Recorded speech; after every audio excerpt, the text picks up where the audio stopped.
नमस्कार। बाबा ट्रेनिंग में आप सभी का स्वागत है। आज की लाइव ट्रेड का रिव्यू करते हैं जो मैंने आपको बाबा ट्रेनिंग एजुकेशनल चैनल पे सेंड की थी। यहाँ पे मैं एजुकेशन पर्पज के लिए अपने चार्ट की जो स्टडी होती है वो सेंड करता हूँ। हमारा जो हाइपोथेसिस होता है निफ्टी, बैंक निफ्टी और जिन स्टॉक्स के अंदर, वो मैं आपको यहाँ पे सेंड करता हूँ। 9:31 पे मैंने आपको निफ्टी का support and resistance level draw किया था और आज हमारा सेलिंग का निफ्टी के अंदर हाइपोथेसिस था।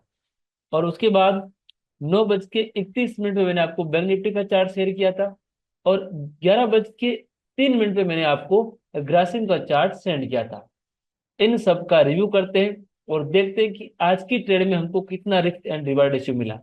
और सबसे अच्छी बात कि आज जिसमें हमने ट्रेड किया है उसका नॉलेज या उसकी स्टडी हमने कल वाली क्लास में कर ली थी। ये सबसे इंपॉर्टेंट बात होती है कि आप जो कल ट्रेड करने वाले हो उसकी तैयारी आपको 1 या 2 दिन पहले होनी चाहिए। अगर वो आपको नहीं पता तो इंट्राडे में सक्सेसफुल होना बहुत ही कठिन है। अगर वो पता चल गया तो उतना ही आसान है अपनी ट्रेडिंग को मैनेज करना।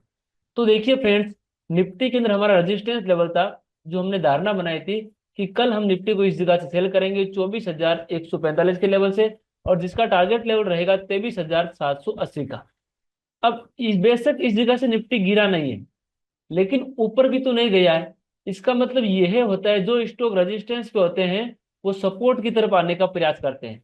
आज ये मूवमेंट नहीं आया, उसके बावजूद भी हमको इस मूवमेंट का पैसा या उस मूवमेंट का रिस्क एंड रिवॉर्ड रेशियो मिल गया। और यही सबसे बड़ा बेनिफिट है हाइपोथेसिस के साथ में ट्रेडिंग करने का। उसके बाद बात करते हैं बैंक निफ्टी का। बैंक निफ्टी में भी हमारा इस जगह पे जो हाइपोथेसिस था वो सेलिंग का था।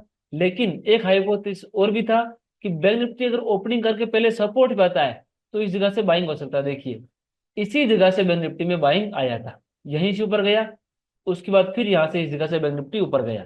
हमारा हाइपोथेसिस था कि बैंक निफ्टी इस जगह पे ओपनिंग करेगा, इस जगह पे टकराएगा, यहाँ से हम इस जगह से सेल करेंगे ये टारगेट के लिए। लेकिन ओपनिंग हमारे अकॉर्डिंग हुई, उसके बाद जो निफ्टी का गिरावट है या उसकी चढ़ाव ऊपर की तरफ है वो हमारे अकॉर्डिंग नहीं हुआ, इसलिए हमने इसको अवॉइड कर दिया। लेकिन ओवरऑल व्यू हमारा सेलिंग का था। इसके बाद हमने जिस स्टॉक में ट्रेड किया उसकी स्टडी करते हैं। और मैं आपको इसका मैंने ग्राफ भी आपको सेंड किया था कि किस प्रकार हमने इस ट्रेड को किया है। देखिए फ्रेंड्स, जो ग्रासिम का हमने इस जगह पर ट्रेड किया है इसकी पहले देखते हैं स्टडी की हमने किस प्रकार ट्रेड किया है। मैंने यूट्यूब पे आपको एक थ्योरी सिखाई है, वन कैंडल थ्योरी। उसी के बेस पे मैंने ट्रेड लिया है। मैंने इसका रेफरेंस दिया था इस जगह पे जो आपको यहाँ पे दिख रहा है, 28 नवंबर का कैंडल। अगर आप सॉरी अगर आप ध्यान से इस जगह पे देखोगे तो मैंने इसका रेफरेंस लिया था जो आपकी कैंडल है 27 नवंबर का कैंडल। अब देखिए फ्रेंड्स, 27 तारीख का मैंने इसका हाई मार्क किया और इसका क्लोजिंग प्राइस मार्क किया। As per candle theory you need one candle only trading के लिए इसका हमने ऊपरी भाग यहाँ पे मार्क किया है जिसके अंदर मैनिपुलेशन होता है। मैनिपुलेशन भाग वाले के अंदर हमने ट्रेड किया। तो मैं आपको इस पूरे कंप्लीट ट्रेड को समझाऊंगा कि किस प्रकार से एक्यूमुलेशन हुआ, मैनिपुलेशन हुआ और उसके बाद डिस्ट्रीब्यूशन हुआ। तो आप देखिए, सबसे पहले 27 तारीख का हमने हाई मार्क किया, इसका बॉडी का क्लोजिंग मार्क किया। अब जो इस जगह पे ये इतना सा एरिया है, इस जगह पे ये मैनिपुलेशन एरिया है। इस जगह पे प्राइस आएगा, लोगों के स्टॉप लॉस हिट करवाएगा, उसके बाद हमको एंट्री देगा। अब हमने इसको 5 मिनट चार्ट में गए, यानी इसका माइक्रो चार्ट एनालिसिस इस जगह पे हमने किया था। अब देखिए फ्रेंड्स, किस प्रकार से होता है मैनिपुलेशन। अब हमको पता है इस जगह पे मैनिपुलेशन एरिया है, तो हमने वेट किया कि प्राइस इस क्षेत्र के अंदर आए और यहाँ पे इस जगह पे प्राइस अंदर भी आया था। अब जैसे इस जगह पे प्राइस अंदर आया और जिन्होंने इस जगह पे एकमात्र कंफर्मेशन लिया टू ग्रीन टू रेड का, उन्होंने अपना स्टॉप लॉस इस जगह पे लगाया होगा। अब देखिए प्राइस मैनिपुलेशन कैसे होता है। जिन्होंने यहाँ पे सेलिंग किया उनका स्टॉप लॉस यहाँ लगा हुआ था।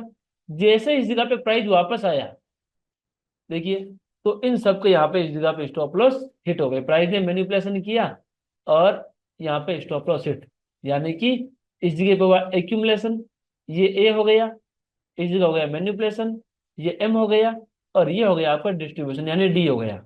ये ए, एम और डी, ये मैंने थ्योरी आपको बता रखी है। अब जैसे इस जगह पे लोगों के स्टॉप लॉस हिट हुए, हमारा निफ्टी में सेलिंग का हाइपोथेसिस पहले से था। अब देखिए इस जगह पे टू ग्रीन टू रेड का फॉर्मेशन बना। जैसे इस जगह पे टू ग्रीन टू रेड का फॉर्मेशन बना है, इसके साथ और भी फॉर्मेशन बने हैं जो हमने मेंटरशिप में बता रखे। प्राइस ने 1:41 के नीचे जैसे क्लोज किया, हमने अपना एंट्री लगाया, और यहाँ पे 1:25 पे हमारा ऑर्डर, सॉरी, इस जगह पे 2:25 पे हमारा ऑर्डर एग्जीक्यूट हुआ, और हमारा सेलिंग प्राइस था 2625 का, स्टॉप लॉस था 2630 का, 0.45 का। यहाँ पे देखिए कंप्लीट एक या दो पैसे से हमारा स्टॉप लॉस हिट नहीं हुआ, और हमारा एसएल मात्र 5 पॉइंट का था। ये देख सकते हो आप, 5.45 पैसे का, और 3:15 में हमारा ऑटो स्क्वायर हुआ। 19 पॉइंट हमको इस ट्रेड में मिले हैं, ये डिस्ट्रीब्यूशन के अंदर। तो टोटल हमको इस जगह पे 1:4 रिस्क एंड रिवार्ड रेशियो का ट्रेड मिला है, 1:4। और लाइव मार्केट में मैंने आपके साथ में ट्रेड ये साझा की थी। तो फ्रेंड्स, ये उम्मीद करता हूँ कि आपको ट्रेड अच्छी लगी होगी। अगर आप भी इस प्रकार का प्योर प्राइस एक्शन ट्रेडिंग के मेथड लर्निंग करना चाहते हैं तो आप हमारा नवंबर का बैच ज्वाइन कर सकते हैं, लाइफ टाइम मेंटरशिप का। अधिक जानकारी के लिए आप मेरे से संपर्क कर सकते हैं।